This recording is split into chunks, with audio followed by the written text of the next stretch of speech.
Econômica e a Faculdade do Mackenzie, e as distintas professoras Andresa Francischini, coordenadora do curso de graduação em Ciências Econômicas, e a professora Lilian Pires, que é professora aqui da nossa Faculdade de Direito, que conduzirão aqui as perguntas ao nosso digníssimo palestrante. Tenho um prazer de revê-lo depois de muitos anos. Acho que eu fui auxiliar de ensino no mestrado profissional faz uns 15 anos ou mais. Eu tinha cabelo, né? E minha barba não era branca, mas é um Eu prazer também. estar com você aqui, professor Gessner. Eu queria falar rapidamente que o nosso projeto se chama Pensando Direito e Economia, onde a gente constrói um diálogo entre o Centro de Ciências Sociais Aplicadas, que é a nossa Escola de Negócios do Mackenzie, e a Faculdade de Direito, por meio do Centro Mackenzie de Liberdade Econômica, que é um centro de pesquisa que a gente tem na universidade, que tem um foco muito particular em estudar os desafios da economia brasileira do ponto de vista da livre iniciativa, do ponto de vista do empreendedorismo e de um olhar para uma atuação do Estado focada, né, nas suas atividades essenciais e, obviamente, sob o escrutínio, né, da opinião pública e contando para a sua atuação com uma proximidade regulamentada, é claro, com o setor privado para a condução de uma série de desafios, dentre eles o de infraestrutura e, em particular, saneamento básico. Eu queria dizer que, assim, do meu ponto de vista, além de ter a honra de estar com o professor Gessner aqui e na companhia dos professores Vicente e Armando, parceiros deste projeto que estabelece esse diálogo entre o olhar da economia e do direito, eu como cidadão e não falando como economista, eu fico muito inconformado porque quando se discute desenvolvimento econômico no Brasil, muitas vezes a gente encaminha a discussão para setores estratégicos, para a produção de alto valor agregado, para a proteção da economia, autossuficiência, e coisas que acabam culminando submarino nuclear, projeto espacial, e ao mesmo tempo fico angustiado que os nossos indicadores socioeconômicos são muito ruins. Uma parte deles grande parte está atrelada à ausência de coisas básicas do tipo cobertura do saneamento, tratamento de água e de esgoto, destinação de esgoto, rede de coleta, rede de distribuição e, além do saneamento básico, o saneamento ambiental, que é a destinação dos resíduos sólidos, que é um problema que acaba contaminando o solo e mananciais. E o Brasil está atrasado de longe. Não tem submarino nuclear, não tem foguete que compense esse atraso de uma tecnologia que foi desenvolvida no século XIX, que a gente não conseguiu estender para o total da população. Quer dizer, metade dos domicílios particulares permanentes no Brasil estão conectados à rede de esgoto. Isso é uma estatística deprimente. E aí todos os indicadores derivados de saúde, de bem-estar são afetados por isso, afora os setores de turismo, afora a produtividade que perpassa de forma transversal todos os setores. Então, a importância de discutir saneamento básico, novo marco, as suas implicações e os desafios é o tema do nosso encontro de hoje. Nossa instituição é uma instituição confessional, então, usualmente, os nossos eventos, nós trabalhamos com uma reflexão feita por capelão, uma devocional. Só que nesse momento, o capelão, que é o reverendo Judásio, ele tem um problema de conexão. Pode ser que ele entre até o final, então eu vou mudar a ordem. Já cheguei, professor Vladimir, desculpa, viu? O reverendo Judásio. Então, Perdão. eu já passo a palavra para o senhor e agradeço mais uma vez a sua presença nos nossos eventos. Reverendo Judásio, boa noite, muito obrigado. Professor Vladimir, uma boa noite para você, uma boa noite para todos aqueles que estão aí conosco, nos acompanhando, e obrigado pela oportunidade de compartilhar com vocês aqui um trecho da Escritura Sagrada e um tema tão importante que vocês vão tratar aqui nessa webinar, e eu quero, portanto, compartilhar com vocês uma compreensão bíblica a respeito do assunto, embora de maneira muito breve, mas apenas aqui destacando que sobre o saneamento básico, a Bíblia ela fala muito pouco, mas eu penso que a gente deve ter uma compreensão que, em razão da época, em razão dos tempos, a, a existência de muitas doenças dava-se, inclusive, pela falta do saneamento básico. Obviamente que as habitações elas eram muito precárias nos tempos bíblicos, e como eu disse, o saneamento básico era algo muito pequeno, a consideração era quase que insignificante, mas a gente encontra em algumas passagens da Bíblia uma orientação de que havia essa compreensão de que havia necessidade de se cuidar da questão da higiene, da questão da água, para que as doenças elas não surgissem e não tivesse um nível de contaminação muito alta. É claro para a gente, quando a gente lê todo o Velho Testamento, perceber que quando Israel estava, por exemplo, para entrar na Terra Prometida, naquela ocasião, Deus disse que iria protegê-los, iria proteger o seu povo contra as doenças terríveis que eles haviam conhecido enquanto eles estavam no Egito.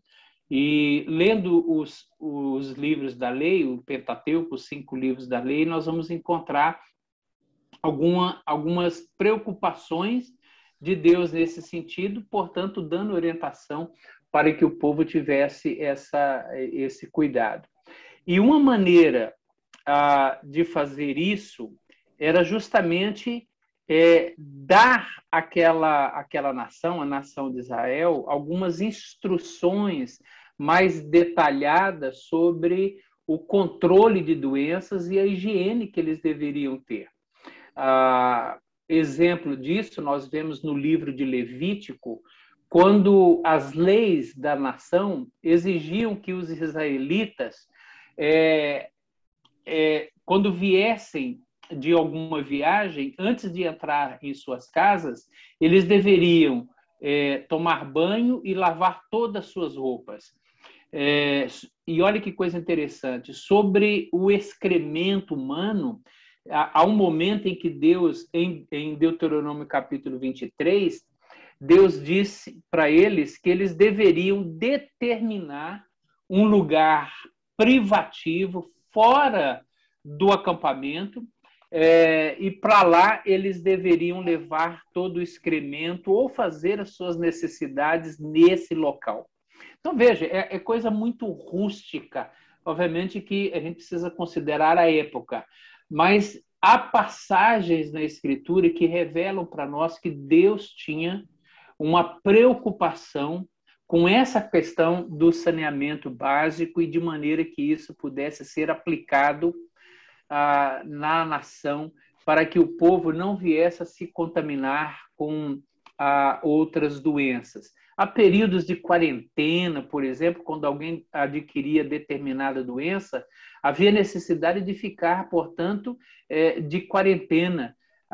Então, é muito claro para nós de que, embora a gente não tenha um estudo declarado, um estudo exaustivo na Escritura sobre esse assunto, a preocupação, portanto, com saneamento básico não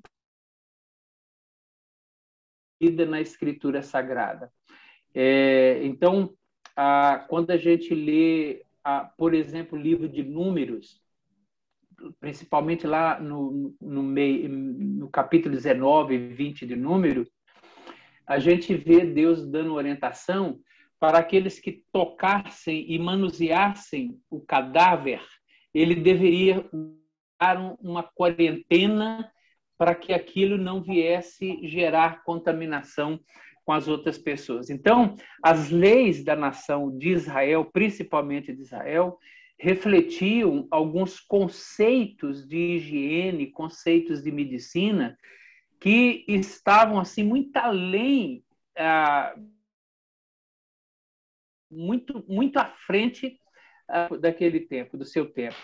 Então, eu queria apenas destacar aqui que esse assunto, que é de tamanha importância em nossos dias, dada a sua importância, nós temos um evento como esse para podermos aqui discutir esse assunto, apenas destacando que na Escritura Sagrada, embora a gente não tenha questões tão claras a respeito disso, o assunto não passou despercebido pelos escritores bíblicos, onde eles fazem questão de registrar esse fato importante, ou seja, Deus se preocupa com a saúde, Deus se preocupa com a questão do saneamento, para que as pessoas não venham a adquirirem doenças por causa do mau saneamento. Então, eu estou na expectativa de ouvi-los e ouvir o nosso palestrante e o debate, que é tão importante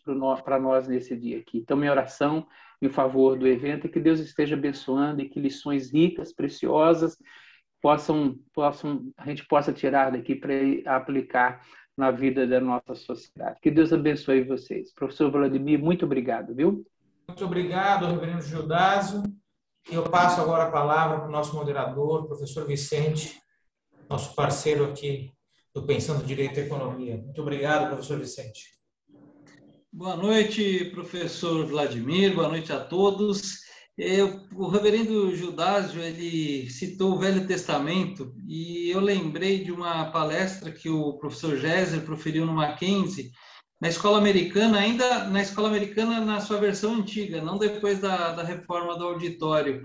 E os números que ele apresentou lá eram uma coisa absurda, mostrando como diversas regiões do nosso país estão atrasadas. E eu faço essa relação com a fala do reverendo Gildásio, porque, bom, ele citou o Velho Testamento, né? Mas se a gente ficar só no Novo Testamento, 2000 anos depois, a gente talvez ainda tenha problemas que tínhamos há mais de 2000 anos. Então, veja como é séria a questão do saneamento básico. E esse é um setor da infraestrutura com impacto no desenvolvimento sustentável e na redução da desigualdade. Mesmo após a aprovação do histórico marco do saneamento básico, há desafios pela frente que deverão ser enfrentados por toda a sociedade. No intuito de explicar o atual cenário e as perspectivas para os próximos anos, o Centro Mackenzie de Liberdade Econômica e a Faculdade de Direito da Universidade Presbiteriana Mackenzie têm a honra de contar com o professor Géser Oliveira para participar de mais um webinar da série Pensando Direito e Economia. Essa série tem como objetivo demonstrar como o direito e a economia juntos podem fornecer uma poderosa ferramenta da análise para a superação dos desafios existentes. Certamente, professor Géser, se não o mais, um dos mais adequados para fazer esse diálogo entre direito e economia. Eu sou do direito, aprendi muito de economia com ele. E um detalhe, né? Eu acho que hoje vale também ressaltar que alcançamos um marco histórico nessa série. Porque, apesar de ser um webinar, nós temos uma limitação de vagas para as inscrições. E hoje posso dizer que estamos com a casa, ainda que virtual, lotada. Muito bem, certamente tudo isso se deve ao prestígio do nosso palestrante, professor Géser, que é professor da Fundação Getúlio Vargas, em São Paulo, obteve o seu PhD em Economia pela Universidade da Califórnia, Berkeley, e é mestre em Economia pela Unicamp e bacharel pela Universidade de São Paulo. Sócio da AGO Associados, foi presidente da Sabesp de 2007 a 2011, presidente do Conselho Administrativo de Defesa Econômica, o CAD, de 1996 a 2000. Também foi secretário de Acompanhamento Econômico, em 1995, e secretário adjunto da Secretaria de Política Econômica do Ministério da Fazenda, de 1993 a 1995. Realiza trabalhos de consultorias para os principais grupos privados e estatais em diversos setores. É conselheiro independente, certificado pelo Instituto Brasileiro de Governança Corporativa, o IBGC, e é conselheiro de diversas empresas e entidades. Além desse currículo de peso, me permitam comentar a relação e a importância do professor Géser para a disseminação do direito econômico e concorrencial na Universidade Presbiteriana Mackenzie. Aqui me permitam fazer um brevíssimo histórico, porque afinal nós queremos escutar o professor Géser. Eu não lembro o ano, se foi 96, 97 ou 98, século passado, eu ainda cursava a Faculdade de Direito, e o professor Antônio Carlos Rodrigues do Amaral convidou o presidente do CAD para fazer uma palestra para os alunos da Faculdade de Direito. Confesso que foi a primeira vez que tive contato com o direito da concorrência. E o professor Géser teve responsabilidade no que aconteceu depois comigo e com o Mackenzie, eu posso dizer também. Eu fiz o meu trabalho de conclusão de curso, na época se chamava TGI em Direito Concorrencial. Depois segui no mestrado também nessa área, o professor Géser esteve, mestrado no Mackenzie, o professor Géser participou da minha banca. Ainda no mestrado, como aluno, eu criei, com a ajuda de professores, óbvio, né, da Faculdade de Direito, o grupo de estudo de Direito da Concorrência em 2001, e foi o início do diálogo do direito concorrencial dentro da Faculdade de Direito. Depois foi criada uma disciplina optativa, Direito Administrativo Econômico, onde era optativa, mas se ministrava um pouco de direito concorrencial. E na reforma curricular da Faculdade de Direito, em 2006, já estava na casa também como professor, foi criada a disciplina obrigatória Direito Econômico e Concorrencial. Então, desde essa mudança curricular, a Faculdade de Direito do Mackenzie foi uma das primeiras e ainda é uma das únicas faculdades de Direito que tem o Direito Econômico e Concorrencial como disciplina obrigatória. A nossa pós-graduação, nosso programa de mestrado e doutorado tem um foco muito forte em direito concorrencial. Temos, inclusive, uma disciplina que dialoga muito com a conversa de hoje também, que é política de concorrência para o desenvolvimento econômico e social. Enfim, tudo isso para dizer que lá atrás, no século passado, o professor Géser levou o direito da concorrência a convite do professor Antônio Carlos Rodrigues do Amaral para o Mackenzie, e eu tive o privilégio de estar na plateia e começar, né, a aprender um pouquinho sobre o direito concorrencial. Desde então, o professor Géser é uma figura, um convidado cativo do Mackenzie. Diversos eventos, nós contamos com eles, com o professor Géser, eventos nacionais e internacionais, sempre tratando das questões do direito econômico, e aqui eu incluo infraestrutura, saneamento básico, e também, propriamente, questões do direito concorrencial. Feita toda essa introdução, eu passo imediatamente a palavra a quem tem que falar essa noite, o nosso querido convidado, o professor Géser Oliveira. Professor Géser, a palavra toda sua. Muito obrigado, professor Vicente, que apresentação tão amável. Muitíssimo obrigado pelo convite, é sempre um prazer estar aqui. Eu me orgulho de ter podido testemunhar a sua carreira brilhante aí como professor, como advogado, como jurista, e suas contribuições, tanto para o direito quanto para o direito concorrencial, são muito significativas.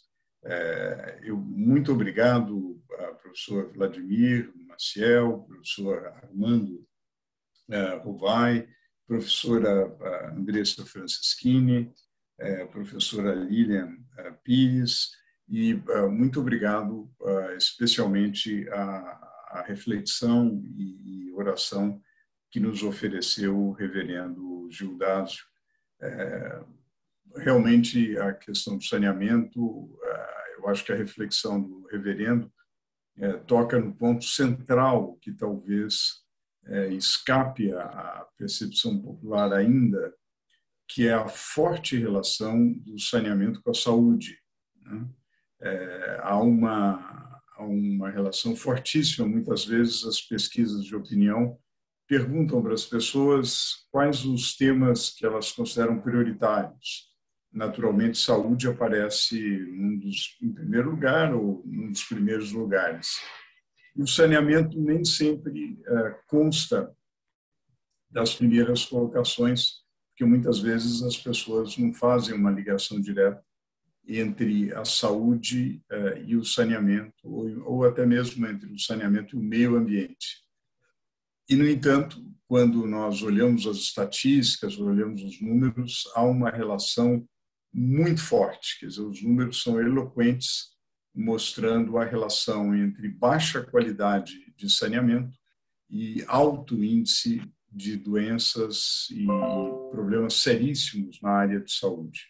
Então, essa reflexão é particularmente importante, deveria realmente nos inspirar para trabalharmos na questão do saneamento como algo que é uma infraestrutura de caráter físico, mas, sobretudo, de caráter humano.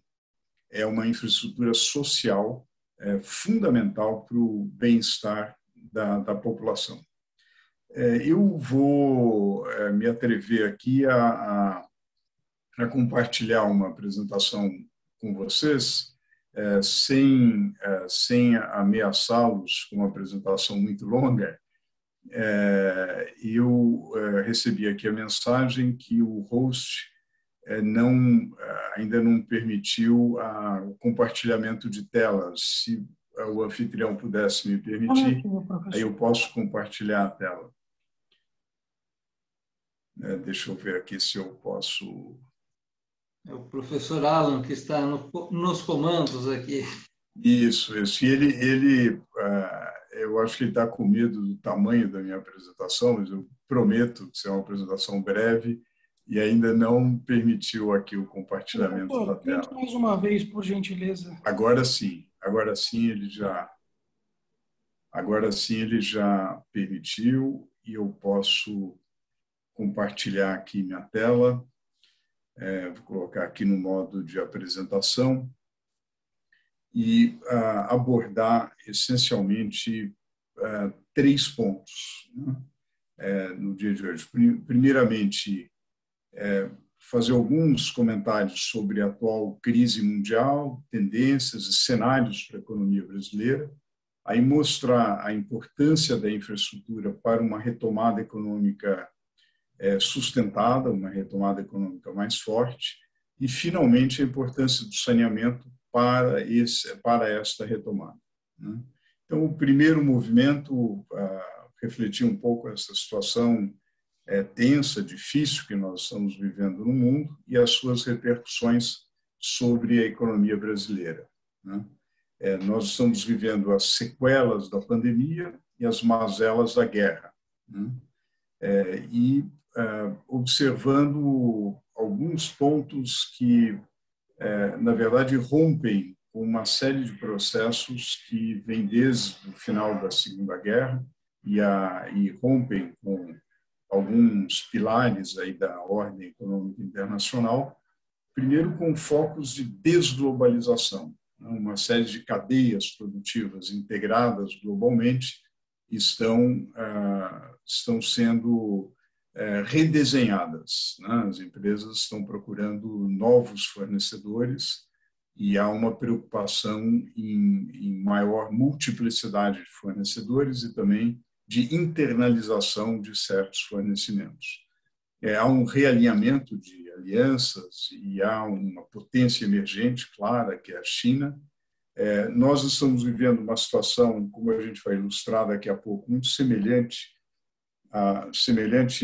em termos de preço de energia, à segunda crise do petróleo dos anos 70 do século passado. E, finalmente, toda essa situação, obviamente, representa riscos, evidentemente, para um país emergente como o Brasil, mas também muitas oportunidades. Nessa nova configuração, há uma série de oportunidades e nós veremos que, com relação com o nosso tema de saneamento. Aqui uma série histórica com a cotação internacional do barril de petróleo, trazendo a preços de janeiro deste ano, portanto, devidamente deflacionada a preços constantes. Vejam como esse pico aqui do segundo choque do petróleo se assemelha aos patamares que nós chegamos a atingir recentemente, né? Obviamente com uma oscilação grande, mas são patamares aí comparáveis a esses momentos mais dramáticos aí do preço do petróleo. O impacto desse conflito sobre o Brasil, naturalmente, uma pressão muito grande sobre o preço de combustíveis, há uma contração da oferta de fertilizantes e, consequentemente, também uma pressão sobre o preço de alimentos. Hoje, até no mercado, nós vimos até o real se apreciando, mas há uma volatilidade grande do câmbio, uma elevação da taxa de juros internacional, sobretudo nos Estados Unidos, e, naturalmente, isso obriga o Comitê de Política Monetária a elevar os juros internamente. Amanhã até teremos a ata do Copom da semana passada, que será importante para verificar a motivação da política monetária. E quando a gente aumenta a taxa de juros, sobretudo com a intensidade que está sendo feito, isso representa um freio no investimento e no crescimento. Né? E o crescimento do Brasil tem sido relativamente modesto, como esse quadro sugere. Depois nós vamos falar sobre projeções de crescimento, mas a gente verifica que nos últimos anos, se a gente pegar os governos Dilma, Temer, Bolsonaro, há uma oscilação grande de taxas de crescimento e nós tivemos, num curto espaço de tempo, a maior recessão da história, que foi aqui em 15, 16, e uma das maiores recessões que ocorreu justamente na esteira da pandemia, em 2020. Do ponto de vista da recuperação e dos problemas que nós enfrentamos, há um conjunto de circunstâncias que complicam naturalmente a vida econômica. Um ano eleitoral, a elevação dos juros nos Estados Unidos, naturalmente a guerra, e sempre uma preocupação que nós ainda não terminamos o ciclo da pandemia. Né? Aqui vocês têm uma ideia da intensidade da elevação da taxa de juros. Vejam essa curva.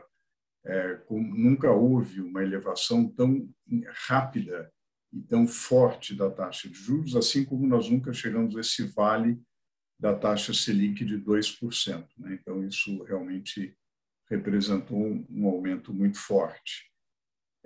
Há fatores de expansão e fatores de contração. Né? Ao mesmo tempo que nós temos fatores de desaceleração da economia, como a pressão inflacionária, esse aumento de juros ao que eu me referi, o Brasil também tem alguns aspectos que representam oportunidades, como os preços das commodities subindo. O Brasil, apesar de muitas idas e vindas, acabou com um grau de vacinação, de imunização elevado em termos internacionais. Em algumas regiões, particularmente o estado de São Paulo, bastante elevado. E houve uma certa recuperação da atividade produtiva, modesta, mas uma certa recuperação. Né? Quando a gente olha os cenários para a economia, infelizmente, as nossas taxas de crescimento projetadas, se a gente olhar em 22, 23, 24, ainda são relativamente modestas. Aqui eu coloquei as projeções da Goa Associados, mas elas não discrepam muito da mediana das expectativas. Né? Até para 22, a gente tem uma taxa de crescimento de 1%, o mercado ainda tem uma taxa mais modesta, entre 0,3% e 0,5%, mas é um crescimento que é um pouco superior ao crescimento populacional, quer dizer, é insuficiente para ter uma economia pujante. Né? Então, isso realmente representa uma dificuldade. Eu digo isso porque eu queria entrar no tema da infraestrutura e da possibilidade de retomada econômica e dizer que, a exemplo do que a gente vê na União Europeia, nos Estados Unidos, na China, há dois vetores que são vistos para o crescimento sustentável. Para realmente a gente não falar de 1%, 0,5%, mas falar realmente numa taxa que seja de 3% a 4% por vários anos, com baixa volatilidade, variabilidade. Nós vimos naquele gráfico que eu mostrei há pouco, como nós tivemos anos de crescimento maior, como 2010, 7,5%, mas daí 2 anos de forte recessão, 15, 16, e muita oscilação. Quer dizer, isso castiga muito a economia, o investimento, a segurança, né? Então, nós acreditamos que infraestrutura e o que genericamente a gente poderia chamar de economia verde constituem 2 vetores fundamentais de crescimento, né, que é onde há fronteiras de expansão muito interessantes que são demandadas pelo mundo, né? E o Brasil tem 2 características interessantes. O Brasil, de um lado, tem lacunas enormes na infraestrutura e, consequentemente, o outro lado da moeda são oportunidades muito grandes, que não só em saneamento, mas em rodovias, em ferrovias, em cabotagem, em portos, etc. E nós temos uma matriz elétrica e uma matriz energética limpa e uma admirável, talvez inigualável, biodiversidade relativamente ao planeta, né? Então, isso nos dá uma vantagem comparativa muito grande na corrida da transição energética. Quer dizer, o mundo precisa, para combater as mudanças climáticas, o aquecimento global, fazer uma transição energética numa velocidade sem precedentes.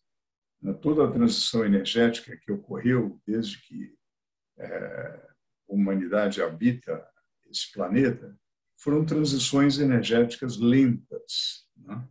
Ao passo que nós temos, para evitar uma elevação da temperatura que seja desastrosa para a vida no planeta, nós temos que promover uma transição energética rápida. E, para isso, é preciso emitir poucos gases de efeito estufa. E o Brasil, comparativamente ao mundo, tem todas as condições de fazer isso. O Brasil está numa espécie de pole position nessa corrida para o carbono neutro, né? Então, isso é uma grande vantagem comparativa que nós temos no século XXI, não tínhamos no século XX, não tínhamos no século XIX, e a história nos oferece essa janela de oportunidade, né? E quando nós olhamos para o que a gente tem investido em infraestrutura, a gente tem investido muito pouco, né? Enquanto alguns países investem em 2 dígitos em infraestrutura, China, Vietnã, ou mesmo Índia e África do Sul, nós investimos um pouco mais do que 2%. Realmente é muito pouco, inclusive em relação à nossa história. Nos anos 70, investimos um pouco mais de 5%. E o investimento em infraestrutura vem caindo, sobretudo o investimento público em infraestrutura vem caindo, porque as contas públicas têm sido muito precárias, né? Então, aqui a gente vê essa curva que é investimento em infraestrutura em franca queda, né? Que naturalmente representa um problema grande. Agora, queria chamar a atenção para aspectos positivos. Também houve avanços. Nós conseguimos aprovar algumas coisas importantes no Congresso, né? Então, a nova lei de licitações, como foi mencionado aqui, voltaremos a isso, um novo marco de saneamento, a lei da BR do Mar para cabotagem, digamos, o processo, com todas as polêmicas, mas o processo de privatização da Eletrobras. Então, algumas mudanças ocorreram, há outras mudanças importantes, chamaria atenção aqui para as debêntures de infraestrutura, para a Lei Geral de Concessões, muito importantes para a infraestrutura, mas o país vai lentamente na direção que pode ser considerada correta, mas a uma velocidade baixa, né? O que chama a atenção é que houve um aumento, apesar da queda do investimento público, que explica em grande parte essa queda do investimento em infraestrutura, houve um aumento do investimento privado em alguns setores importantes e, sobretudo, através de concessões e parcerias público-privadas, né? Então, chama atenção, e diferente da história brasileira, nós verificamos aqui, por exemplo, no gráfico da direita, mais de 40 bilhões de investimentos contratados em saneamento no período 19 e 21. O que é isso? São investimentos, por exemplo, na concessão da SEDAI, no Rio de Janeiro, na concessão que houve a vitória de duas plataformas, da EGEA e da Iguá, e também Águas do Brasil. Depois, na região metropolitana de Maceió, em Alagoas, também um investimento significativo, contratado, quer dizer, tudo baseado num leilão bastante competitivo, né? Então, isso foi muito interessante. É claro que isso está ocorrendo e vai ocorrer nos próximos anos, né? E também tivemos em outros segmentos, telecom, por exemplo, o 5G, que é muito importante, né? Mas eu queria destacar que o saneamento nunca esteve acima, por exemplo, na frente de telecomunicações, como aparece aqui, né? Se a gente vir os leilões, por exemplo, deste ano, nós temos uma soma de investimentos previstas de quase 200 bilhões. Quer dizer, é realmente uma coisa muito impressionante, né? Ferrovias é uma coisa muito impressionante, com o novo marco regulatório.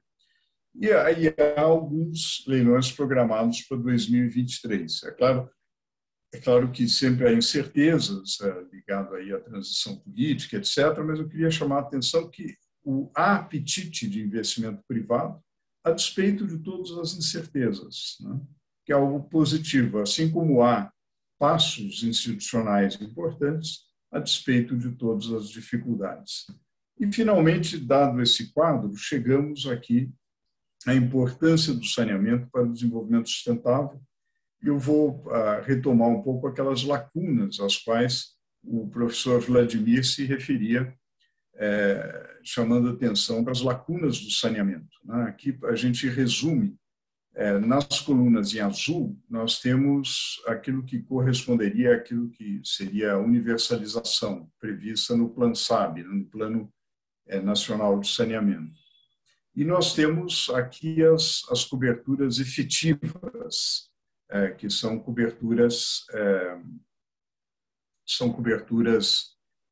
efetivamente verificadas aqui para o saneamento e perdas de água. Vejam como nós não temos universalização para água tratada, quer dizer, ainda há uma parcela da população que não tem água tratada, né? Nós temos quase metade da população sem coleta, né, de esgoto, metade do esgoto gerado não tratado, ele é devolvido para a natureza, e nós temos perdas de água na distribuição da ordem de 40%, que é realmente uma loucura, temos de ineficiência, né? Das 100 maiores cidades do Brasil, 53 tratam menos de 60% dos esgotos. É um negócio inaceitável, né? 68 municípios investem menos do que 30% do valor arrecadado. É um subinvestimento em saneamento. E disparidades regionais incríveis. Por exemplo, o Norte trata... O Norte trata apenas 21% do esgoto, né? Tem uma coleta de apenas 13%. No Nordeste, 1% de coleta, 34% de tratamento. Quer dizer, é muito pouco em termos de saneamento. E as perdas de água são, acho que a única palavra aqui, são obscenas, né? Tem metade da água perdida, 1/3 da água perdida, né? E também na parte de resíduos sólidos há um problema seríssimo. A gente desperdiça mudanças, né? Mas leis que não fiquem apenas no papel, né? O novo marco é algo que tem que ser colocado em prática, senão teremos mais daquelas leis que, né, constam, né, nos códigos, constam para que os alunos estudem, mas não tem uma efetividade. Então, o que se busca com esse novo marco é que, de fato, se inverta esse quadro, né? E muito, talvez, é de uma falta de gestão e de recursos, talvez, econômico dos estados para que façam um melhor proveito de recursos para investir em saneamento, apesar que muitas vezes nós sabemos que essas questões não trazem muitos votos, né? E tem esse elemento também, que é difícil, mas como que a gente consegue fazer essa transformação? E essa transformação passa pelo setor privado também, que é você abrir a possibilidade para que empresas privadas cuidem do saneamento básico. E isso conversa muito com a nossa Constituição, né? O artigo 170, artigo 173, né? O artigo 173, que fala que quem tem que explorar a atividade econômica é a iniciativa privada, não o Estado, e o Estado ele tem esse importante papel de agente normativo e regulador da atividade econômica. E aqui, né, entra a ANA, a Agência Nacional de Águas, que foi destacada dentro desse novo marco legal como o agente regulador desse serviço. Então, acho que são temas, um tema, né, do saneamento básico, mas que puxa diversos temas para a nossa reflexão do direito e da economia. E nada melhor do que ter, né, um palestrante, que é um economista, mas nada de braçada no direito também, e termos duas professoras que farão questionamentos ao professor Gessner mais tarde. A professora Lilian, do Direito, e a professora Andrés, da Economia. Então, acho que o tema foi muito bem escolhido, né, professor Vladimir? Sim, eu até digo mais, professor Vicente, volto ao meu tema, né? A gente não consegue pensar em desenvolvimento de longo prazo no Brasil se não resolvermos as pré-condições e condições básicas para o desenvolvimento socioeconômico. Não adianta focar a discussão em ganhos de produtividade por introduzir na cadeia produtiva brasileira um setor ultramoderno, se as bases, que são o capital humano e a infraestrutura, não têm condições de sustentar esse investimento ou esse crescimento ao longo do tempo.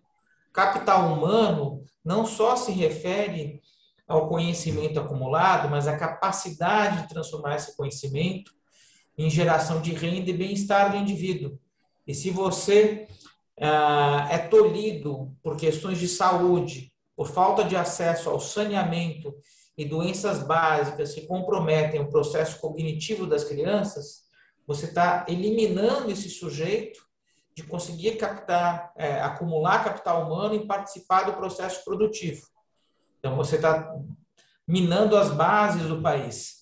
Então, volto ao tema, né? Quando a gente fala de saneamento, embora seja básico no nome, mas ele é crucial para a gente pensar em desenvolvimento a longo prazo do país, a questão da saúde e as obras de saneamento, elas, quando ocorrem, elas são extremamente demandantes de mão de obra de construção civil. Então, é uma fonte de geração de emprego, que é justamente o emprego que a gente está precisando agora, emprego formal, com carteira assinada, para recuperar a economia pós-recessão, pós-pandemia. E eu chamo a atenção nessa relação com o direito, professor Vicente, porque ficou muito claro quando o senhor trouxe a discussão da Constituição Federal, quando a gente fala de privatização e concessão, não está se diminuindo o papel do Estado, muito pelo contrário, nem cortando o direito das pessoas. Está apenas afirmando que a provisão do serviço pode ser feita por um agente que tem condições de se capitalizar e de gerir de forma mais eficiente, né? E os devidos questões de acesso podem ser conduzidas por um bom regime de concessão, que tem a meta, tem a cobrança, eventualmente necessidade de algum subsídio.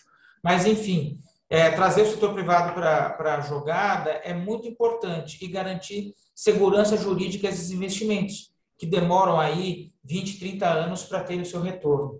O professor Gessner, acho que voltou para a tela, então passo a palavra novamente. Professor Gessner. Exato, muito obrigado, professor Vladimir, obrigado pela flexibilidade de resolver aqui um pequeno problema. E normalmente saneamento básico na lei ele é definido como água, coleta de esgoto, tratamento e também resíduos sólidos que nós comentamos há pouco e drenagem. Bom, a gente, infelizmente, eu, quando recebi esse honroso convite, pensei em mencionar o caso de Petrópolis, né? E tenho que mencionar novamente, porque aconteceu novamente, né?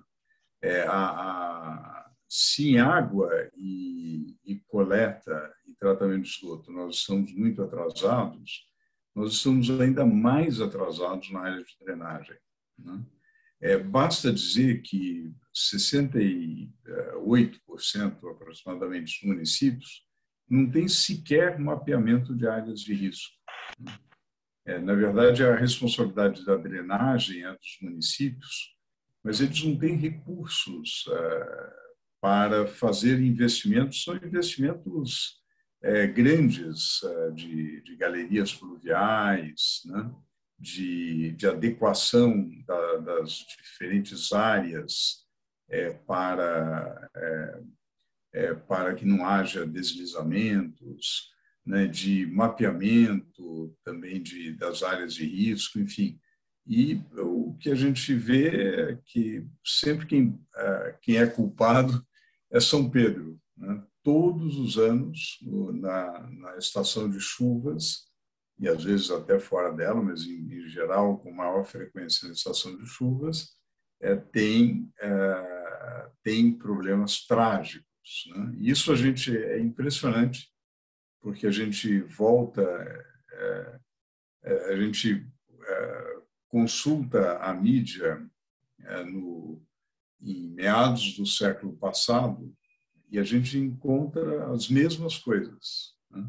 Sistematicamente. Eu estava vendo as enchentes da favela do Canindé, naquela exposição, alguns de vocês talvez tenham ido na exposição da Carolina Maria de Jesus, está lá no Instituto Moreira Salles, e fala das enchentes, né, na favela do Canindé, e assim vai, né? A gente tem tragédia atrás de tragédia, e sempre é um problema externo. E o problema externo, o pior é que ele existe em um grau crescente, porque, de fato, com o aquecimento global, os extremos climáticos estão, de fato, acontecendo, como o relatório do IPCC mostra de uma maneira muito clara.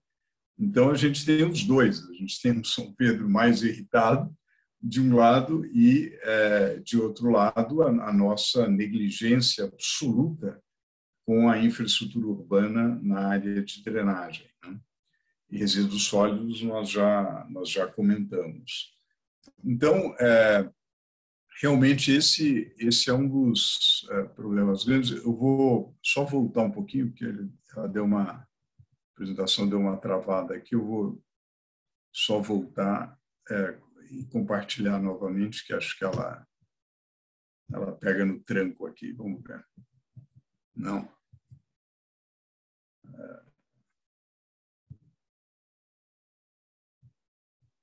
Aqui.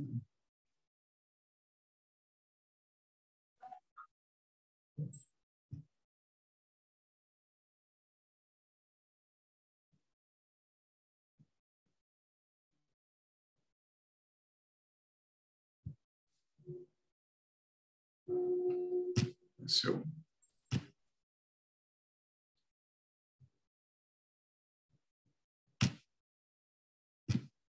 Às vezes tem um capricho aqui, mas superamos, ela está andando agora.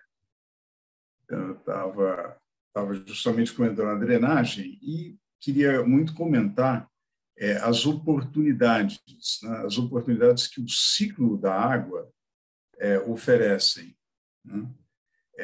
Muitas vezes, eu disse no início que a população, às vezes, pensa saneamento e saúde como coisas separadas.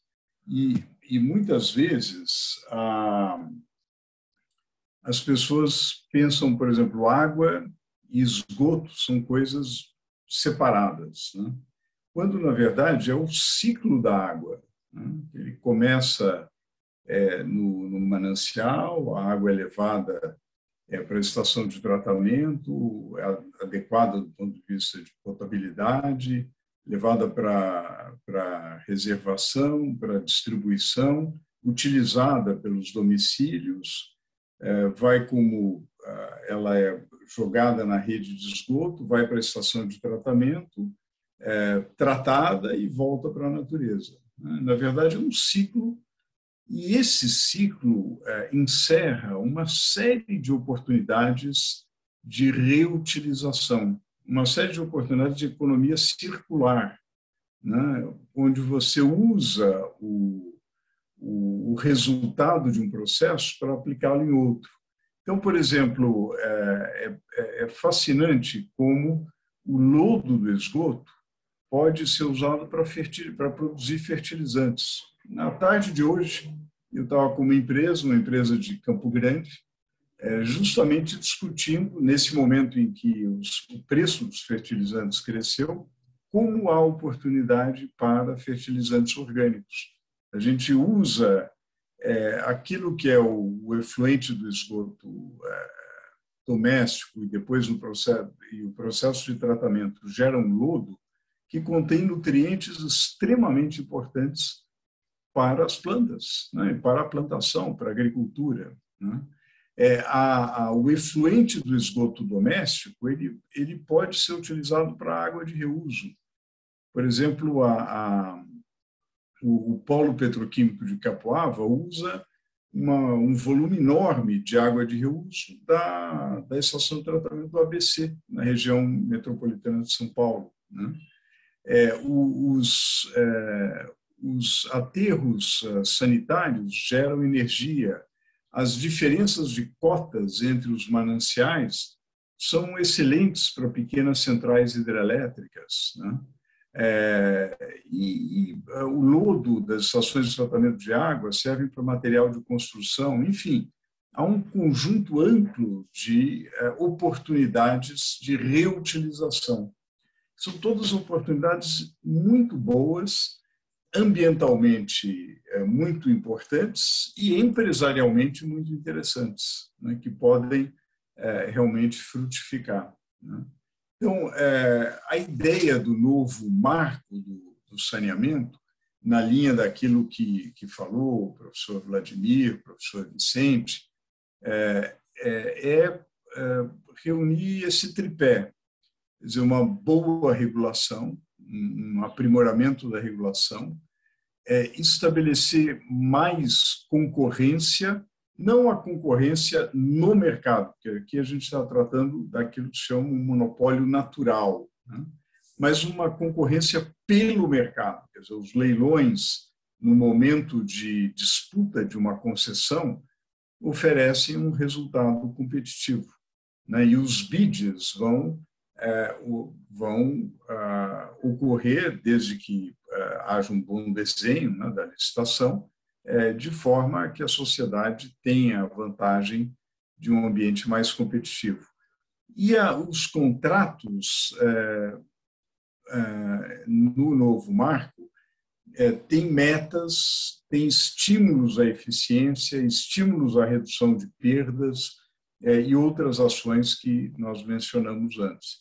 E isso, a base para isso é ter segurança jurídica, transparência, clareza, quer dizer, a modelagem que foi feita para Maceió, para o Amapá, para o Espírito Santo, o estado de Cariacica, para a SEDAI, etc., procurou sempre dar o máximo de segurança jurídica, fazer contratos.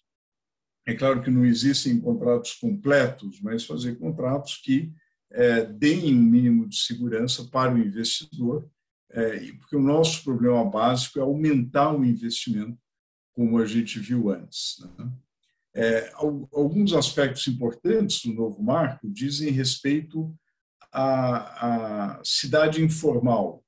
Quer dizer, durante muito tempo, essas regiões, né, aqui a gente está vendo o Complexo do Alemão, essas regiões tiveram, na verdade, um tratamento que era fantasioso. Quer dizer, havia uma situação de fato e você não podia fazer um investimento porque era uma área ilegal. E eu, por exemplo, enfrentei uma situação difícil na chamada favela da Linha, na zona oeste de São Paulo, por exemplo, que você tinha toda a chuva, dava uma inundação e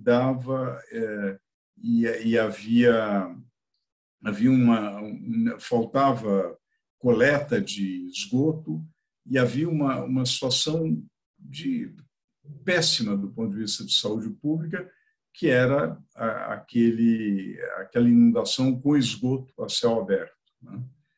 Então, foi importante um trabalho com o Ministério Público, com o Judiciário, etc., no sentido de encontrar uma solução para que aquela população tivesse o serviço de saneamento, né? Então, esse olhar para as zonas especiais de interesse social e para soluções específicas, por exemplo, investimentos específicos, dotações específicas para as comunidades, como teve no caso do leilão da SEDAI, é algo muito importante.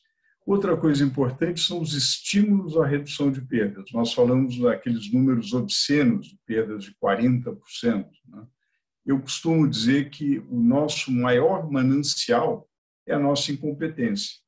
Porque se a gente perde 40% do que a gente produz, quer dizer, é difícil encontrar um manancial que ofereça tanta água como reduzir perda, né? Há um sinal positivo que, felizmente, os investimentos, como eu mencionei antes, os investimentos em saneamento, quando a gente olha para os próximos 35 anos, estão aumentando. Aqui são várias empresas e o resultado dos investimentos contratados, por exemplo, do leilão da Casal, do leilão de uma PPP da Sanesul, Amapá, os próprios investimentos da Sabesp, há uma série de projeções positivas para investimento. Essas curvas aqui são promissoras, mas eu quero dizer que é preciso muito mais investimento. Nós vamos precisar dobrar o nível de investimento para chegar às metas de universalização. Mas o novo marco dá estímulos que são estímulos importantes para que realmente aumente o investimento. Então, relembrando o que falamos, a gente está numa situação, do ponto de vista econômico no Brasil, uma situação difícil, porque nós já vimos com um desempenho bastante ruim no pré-pandemia, né? E olhando para as últimas 3 décadas, tivemos um crescimento muito modesto, muito aquém do nosso potencial de crescimento. Mas, por outro lado, nós temos algumas oportunidades. Na infraestrutura e na economia verde, na economia sustentável, são 2 vetores fundamentais. E isso aparece, e o saneamento, ele contém essas características, talvez de maneira única, porque é uma infraestrutura, como o professor Vladimir mencionou antes, uma infraestrutura cuja construção tem impactos multiplicadores na economia, tem benefícios na saúde incríveis, tem externalidades sobre investimento. Então, por exemplo, pensando em Alagoas, aquela cidade maravilhosa de Maceió, mas com uma orla poluída, ela atrai muito menos investimento em turismo do que uma orla despoluída. Imagine os benefícios, por exemplo, da despoluição da bacia do Alto Tietê, nessa despoluição do Rio Pinheiros, que a gente está vendo em São Paulo, o que representa em termos de valorização, em termos de qualidade de vida para a cidade, né? Então, o saneamento tem essa característica de infraestrutura, efeitos multiplicadores incríveis e, ao mesmo tempo, a característica da saúde e, ao mesmo tempo, da economia circular, que é realmente o futuro. Quer dizer, em vez daquela economia linear, em que você extrai da natureza, processa e joga fora, a economia circular ela é harmônica com o meio ambiente e reutiliza, reaproveita os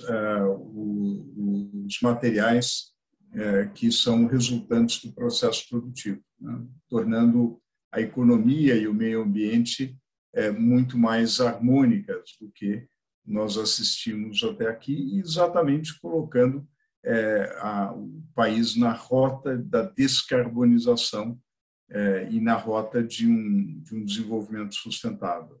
Então, se nós temos parâmetros muito ruins e desafios muito grandes, ao mesmo tempo nós temos avenidas de oportunidades que nós nunca tivemos na nossa história. Quer dizer, na nossa história nós nunca tivemos uma oportunidade de sair na frente numa corrida que é essencial para a economia mundial, que é a corrida da transição energética, né? E nós temos, nessa quadra do século XXI, nós temos exatamente essa possibilidade.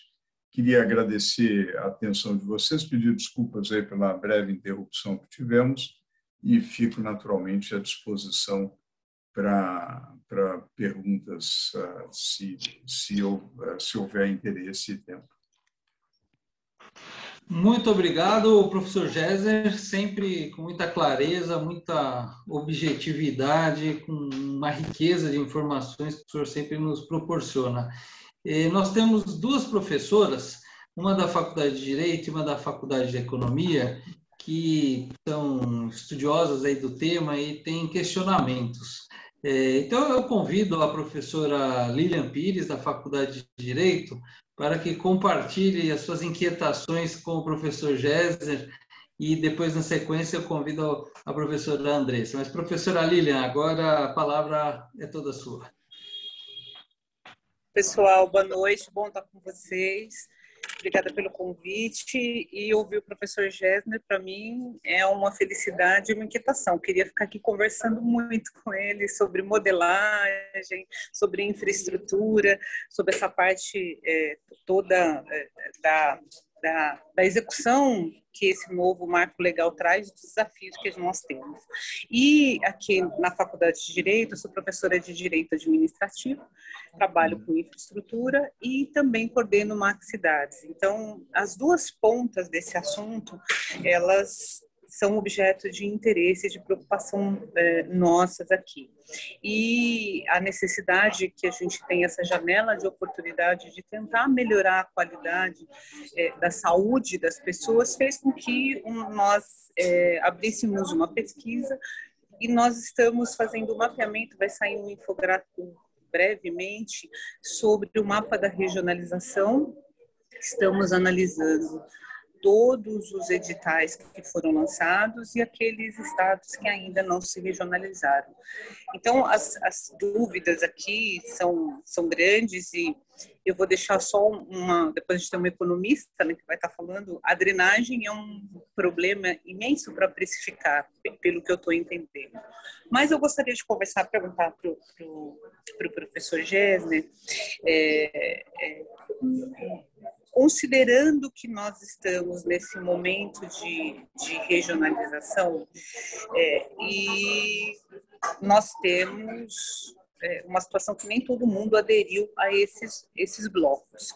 E também temos uma situação da ANA que ainda não está muito presente nessas circunstâncias. Então, eu tenho 3 perguntas. A minha primeira pergunta diz respeito a esses municípios que eles aderiram aos blocos, mas cujos prestadores não atinjam essas metas de universalização. Do ponto de vista da regulação, de quem que vai ser a competência dessa fiscalização de aplicação de sanção? Vai ser da ANA? Vai ser da Agência Reguladora Estadual ou do órgão de governança interfederativo? Essas questões nos inquietam porque elas estão relacionadas com a segurança jurídica dessa estrutura. E nessa linha, a agenda da ANA ela está muito atrasada, né? Então, a impressão que nós temos é que isso prejudica o próprio processo de regionalização, considerando que os municípios é um serviço que não pode parar, né? Ele precário ainda, precisa ser universalizado, mas ele não pode parar. Então, como é que a gente vai resolver essa questão? E, como última questão, existe uma preocupação muito grande no que diz respeito a esse desenho, que a modelagem aqui vai estar respondendo, na verdade, mas que essa delegação do serviço público vai gerar um aumento de tarifa. Então, as pessoas olham com bons olhos que a iniciativa privada possa estar executando de maneira eficiente, mas há uma preocupação muito grande no resultado desse custo. E, evidentemente, numa situação que nós estamos, uma pandemia que não ficou resolvida, com essa situação belicosa que nós estamos vivendo, todos os insumos estão altíssimos. Esses contratos que já estão acontecendo devem estar sofrendo reflexos dessa circunstância, que vão gerar os desequilíbrios. Mas, enfim, não é o ponto específico, mas o que essa regionalização resulta nessas tarifas. E convido todos vocês a colaborarem com a nossa pesquisa, e a gente vai estar caminhando cada passo dela, buscando, inclusive, depois o mapeamento das licitações. Muito obrigada, professor. Professora Lília, muito obrigado. Já passo a palavra para o professor Gésner. Muito obrigado pela pergunta, muito interessante. Espero que estou curioso, gostaria muito depois de ver os resultados da pesquisa.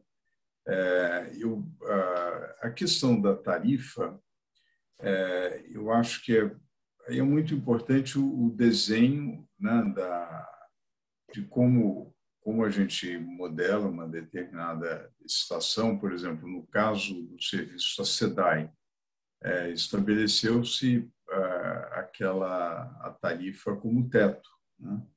E houve uma concorrência para, dada aquela tarifa, você pudesse, houve os vários bids de outorga para verificar o vencedor. Então, quer dizer, já o certame já um pouco estabelece alguns limites para o crescimento da tarifa. Naturalmente, no caso de haver novos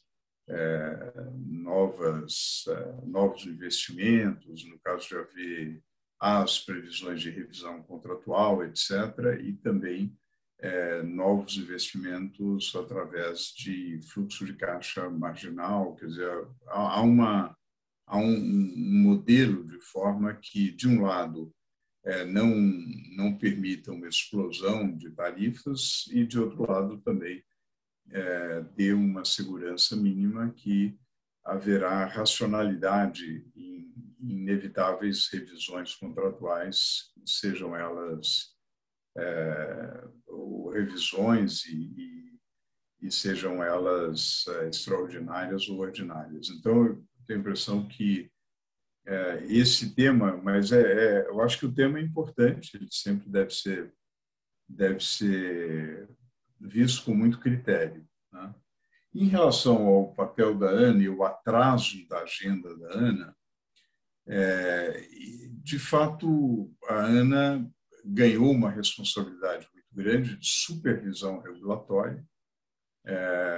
Ela vai ter um papel, e está tendo um papel importante diálogo com as agências subnacionais, né, e de dar algumas diretrizes importantes, né? O que a gente observa, a gente fez um trabalho, um levantamento dos critérios utilizados pelas agências, a gente nota muita variação, né, de agência para agência, isso gera naturalmente insegurança. São mais de meia centena de agências reguladoras subnacionais, com critérios diferentes e um potencial de contradição entre eles muito grande. Então, eu acho que a gente tem um grande desafio de capacitação da ANA, ela estar devidamente equipada, e tem havido um esforço grande nesse sentido, né? Mas eu acho que, e aí instituições como o Mackenzie são muito importantes, no sentido de dar o apoio técnico, acadêmico, para que isso ocorra da melhor maneira possível. Nas áreas regionalizadas, a ANA realmente não deve ter nenhum papel de regulação direta, né? nem um papel de mediação ou de arbitragem, mas realmente de emissão de diretrizes, né? Então, nessas áreas regionalizadas, digamos, do ponto de vista lógico, seriam entes regionais, né, que pudessem fazer a regulação, mas muitas vezes a realidade se impõe, né? Muitas vezes há uma agência estadual que pode, eventualmente, receber essa delegação, tem competência, tem tradição nesse sentido e, eventualmente, pode exercer esse papel. Agora, eu acho que vai ser muito importante digamos, o esforço para realmente dar substância ao marco. O marco é um esqueleto geral, né, que é melhor do que o arcabouço anterior, ele completa o arcabouço anterior. Na verdade, começou lá atrás, nós tivemos um período longo de vazio institucional entre o fim do Planasa, na segunda metade dos anos 90, né, que praticamente acabou o marco regulatório do saneamento lá do Planasa dos anos 70 do século passado. Nós tivemos um hiato entre esse fim do Planasa até a lei de 2007, que estabeleceu a regulação externa, mas silenciou em relação a quem tinha titularidade do poder concedente e também não desenhou, não deu a grande ênfase aos contratos e teve os contratos de programa que representaram reservas de mercado. Eu acho que o novo marco é um arcabouço, mas todas as questões que a professora levantou, na verdade, mostram como a gente tem muito dever de casa para ser feito. Uma vez o marco aprovado, tem muita coisa para ser feita e não há dúvida que o diabo estará nos detalhes. Muito obrigado, professor Gésner. Professora Lília? Não, obrigada. Eu acho que os nossos desafios são grandes e eu acho que a nossa contribuição é essa, de todos nós aqui, né? Nossa experiência acadêmica, profissional e pessoal, para poder implementar. Então, eu agradeço e vou partilhando e vou conversando com vocês para ajudar na nossa pesquisa, nosso mapeamento. Que bom, eu espero que a gente possa ter, e aqui vai uma sugestão, professor Vicente, professora Lília e todos aqui presentes. Eu coordeno na Fundação Getúlio Vargas o Centro de Estudos de Infraestrutura e Soluções Ambientais e adoraria promover esforços conjuntos, seja programa de pesquisas conjuntos ou webinários conjuntos, sobre os temas que a gente está abordando aqui. Seria muito bom para nós e a gente teria muito que fazer para enfrentar esses desafios. Obrigado, professor Gésner. Convite aceito. Depois falarei com a professora Lília, professor Vladimir, pelo Centro de Liberdade Econômica do Mackenzie, e teremos a oportunidade para aprofundar esse debate. E agora, saindo do direito, indo para a economia, eu convido a professora Andresa Franceschini, coordenadora do curso de Economia do Mackenzie, para que traga aí as suas inquietações, suas provocações ao professor Gessner. Bom, boa noite a todos. Eu inicio a minha fala agradecendo o convite do professor Vladimir, né, e os demais presentes, agradecer a palestra brilhante do nosso convidado, o professor Gessner, né, que veio falar de um tema tão fundamental aí para o desenvolvimento das nações, que é essa questão do saneamento e os seus reflexos, né, tanto na saúde quanto no ambiente e, portanto, do desenvolvimento econômico. Eu agradeço também a presença dos nossos alunos da graduação, temos um número expressivo de alunos aqui interessados nesse tema, então eu tenho certeza que eles tiveram uma aula de economia, né, com excelente qualidade aí do nosso palestrante. Bom, eu tenho aqui duas perguntas, né, relacionadas ao tema que nós estamos tratando hoje. A primeira delas é mais relacionada à questão dessa disparidade regional dos investimentos, né, então o meu primeiro questionamento é a represa Billings, né, é muito importante aí para o abastecimento de água para a Grande São Paulo, e isso reforça os cuidados a serem tomados aí quanto ao saneamento. Ela banha várias cidades, né, da Grande São Paulo, como São Bernardo, Santo André, Diadema, Ribeirão Pires e São Paulo. Então, eu gostaria de ouvir o professor qual deve ser a abordagem mais apropriada para o saneamento básico da represa. Então, seria uma abordagem integrada, né, com uma empresa apenas cuidando aí do saneamento de todas as cidades limítrofes, como acontece com o modelo atual Sabesp, ou uma abordagem partilhada, né, em que cada cidade, então, limítrofe, tendo sua própria empresa de saneamento e a prefeitura aí com maior influência nas ações, liberdade para essas ações e estrutura. E um segundo questionamento tem a ver, né, com essa questão da universalização dos serviços de saneamento até 2033, que a previsão é o favorecimento da água. Eu gostaria de saber do professor Gessner primeiro, se essa meta é de fato viável, né, e quais os indicadores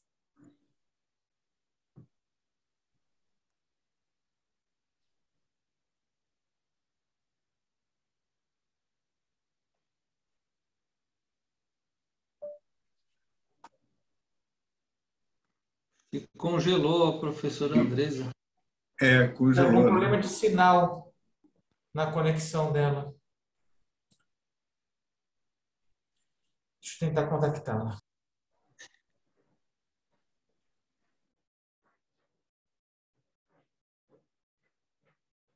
Mas, professor Vicente, vamos levar adiante aí eventos conjuntos, né?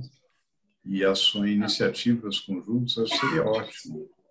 Nossa, seria sensacional eu me intrometendo aqui. E falando em infraestrutura... Não, se intrometendo não.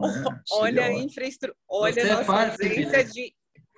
É a ausência da nossa infraestrutura tecnológica, gente. Esse é outro problema que a gente tem. Aliás, a infraestrutura é um problema, né? Enfim. É verdade. Mas eu acho que a gente tem muito a caminhar, gente, para a segurança jurídica para os nossos players e para a garantia da boa execução desse marco legal, a gente tem que caminhar com muita segurança, né? Desse desenho. É o momento que a gente tem dessa transição. Então, a contribuição é importante. E essa diferença das agências, isso a gente está notando e está com uma dificuldade, inclusive, de identificar isso no país, o que é mais complexo, mais difícil ainda. Mas a gente está caminhando. Eu acho que a gente tem um bom desenho, um bom caminho, muito trabalho ainda pela frente, mas com um resultado muito positivo, né? Um resultado que vai ser para as pessoas. De saúde, eu acho que a relação com a saúde é que as pessoas não fazem. É verdade. E olha, para alguns estados, eu acho que vai representar uma mudança, tanto Alagoas quanto o estado do Rio de Janeiro, acho que vai representar uma mudança muito grande, né? Porque a poluição da Baía da Guanabara, a poluição da Orla de Maceió, bom, e aqui a poluição do Pinheiros. Alguém perguntou aí no chat se um dia o Tietê será despoluído. Eu estou convencido que sim. Eu estou convencido que tem digamos, houve já um avanço grande, que ainda não é visível para quem mora na região metropolitana, mas já é visível para algumas regiões do interior, né, de uma melhora e da diminuição da poluição, né, no rio. Isso é... E a despoluição do Pinheiros é algo assim bastante concreto, né, que eu acho que vai ajudar bastante. Essa é uma felicidade, seria um motivo de felicidade. A gente fica na esperança, né? Olha, eu não sei se vocês têm usado a ciclovia ali da margem do Pinheiros, mas eu acho que já dá para perceber uma melhora sensível com a estratégia de despoluição. A ideia é você chegar a um nível, a unidade que é usada é o DBO, né? Demanda bioquímica de oxigênio, de 30. Isso já dá uma coisa razoável em termos de qualidade. Assim, não dá para nadar, obviamente não dá para beber, mas tem vida aquática, é um lugar muito agradável, né? E então eu acho que isso é um avanço razoável. Não, assim, eu acho que sim, a gente tem uma luzinha de esperança. E no Pantanal, você deve conhecer bem, já tem Pantanal na sua época de Sabesp, né? A gente tem um trabalho, a gente tem uma clínica jurídica que é a Unibairro, e ali tem uma área que é uma área protegida e está muito próxima do rio. Então, se ali estiver despoluído, vai ser uma bênção, uma benesse, né, para as pessoas terem um pouquinho de vida saudável. Então, a gente torce para que a gente tenha sucesso nisso. Professora Lília, acho que a professora Andressa não conseguiu voltar, mas encaminhou para o professor Vladimir a questão, correto, professor Vladimir? Isso, ela está tentando entrar, mas como teve uma queda da rede dela, ela está com problema porque o evento oficialmente já está encerrado, então o link está quebrando. Claro. A gente está nos bastidores tentando viabilizar, mas eu vou ler o que seria a segunda pergunta dela. Vou pedir uma licença aqui para eu abrir aqui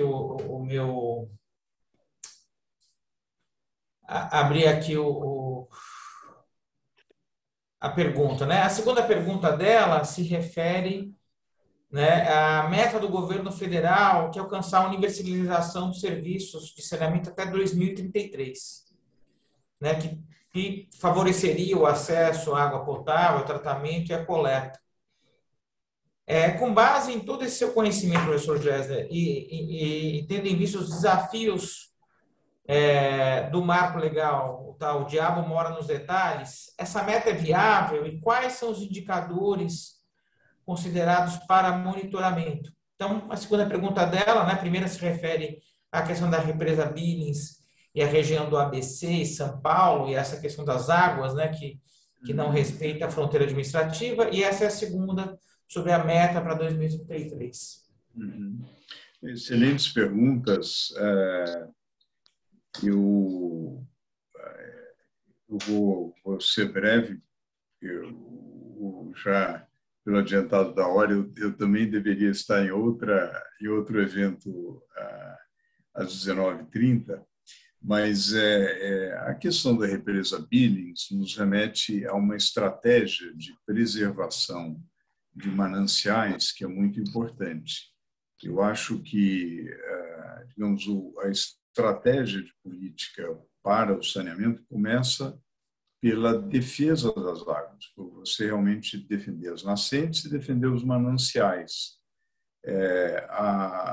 O sistema Billings-Guarapiranga, infelizmente, São Paulo é um sistema fantástico, mas, infelizmente, em São Paulo, houve muitas invasões e houve a poluição desses mananciais, né? O que faz com que o tratamento dessa água seja muito mais caro, mais difícil.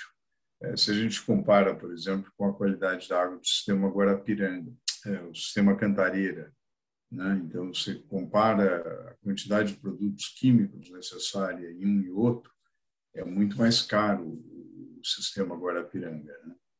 Então, isso, uma experiência bem sucedida, por exemplo, a experiência de Nova York, que, na verdade,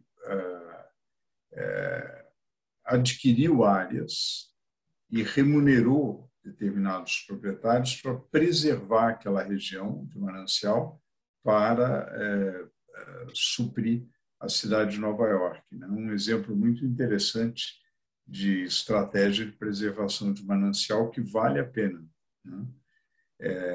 E nós temos a legislação recente de pagamento por serviços ambientais que vai nessa direção, de você realmente preservar os mananciais. Por exemplo, se tem determinadas regiões, você remunera ou os agricultores, os proprietários daquelas terras, etc., para que aquilo seja garantido para o abastecimento, né? Outra pergunta que ela fez, interessante, é se você separa, digamos, manancial, depois o tratamento e depois a distribuição. Isso depende muito da região. Por exemplo, a estratégia do modelo da SEDAI foi deixar a SEDAI na água por atacado, né, fazendo o sistema Guandu, e a distribuição ser feita pelo privado. Isso há várias possibilidades. O tema da verticalização ou não no saneamento é um tema realmente de caso a caso. Em relação às metas até 2033, para uma boa parcela, vocês devem ter notado naqueles slides que eu punha a meta do Plan SAB, muitas vezes não é 100%, é 90%. Né? Eu acho que é um avanço grande, não é universalização absoluta. Em algumas cidades vai ter que esperar até 2040, mas digamos, na verdade, a gente faz a gente a gente compensa um pouco esse atraso. A gente está num atraso de algumas décadas do saneamento, a gente compensa um pouco esse atraso. Acho que é factível, mas vai exigir muita determinação, vai exigir, realmente não pode haver, infelizmente, uma mania brasileira de escorregar cronogramas, né? De adiar. Eu acho que realmente vai ter que ter. Agora, o apetite por investimento está muito grande e as oportunidades são muito boas, né? Então, eu sou moderadamente otimista. Bom. Muito bem. Professor Géser, gostaria de agradecer muito a sua participação no dia de hoje, nessa série de webinar Pensando o Direito à Economia. Tenho certeza que sua contribuição para nós refletirmos sobre o assunto e vamos aprofundar essa parceria nesses pontos. Tenho que agradecer também a professora Andressa, a professora Lilian pelos questionamentos e aos meus amigos, professor Vladimir, professor Alan, do Centro Mackenzie de Liberdade Econômica, professor Armando Rovai, da Faculdade de Direito, e aos nossos respectivos diretores que incentivaram essa parceria entre direito e economia. E, como eu disse no início, nada melhor do que o professor Géser para refletir a importância que tem dessa relação dessas duas ciências sociais. Muito obrigado, professor Géser. Boa noite a todos e até o próximo encontro do webinar Pensando Direito à Economia. Eu agradeço muito. Muitíssimo obrigado. Sempre um prazer vir ao Mackenzie. Obrigado. Obrigado. Um grande abraço, gente.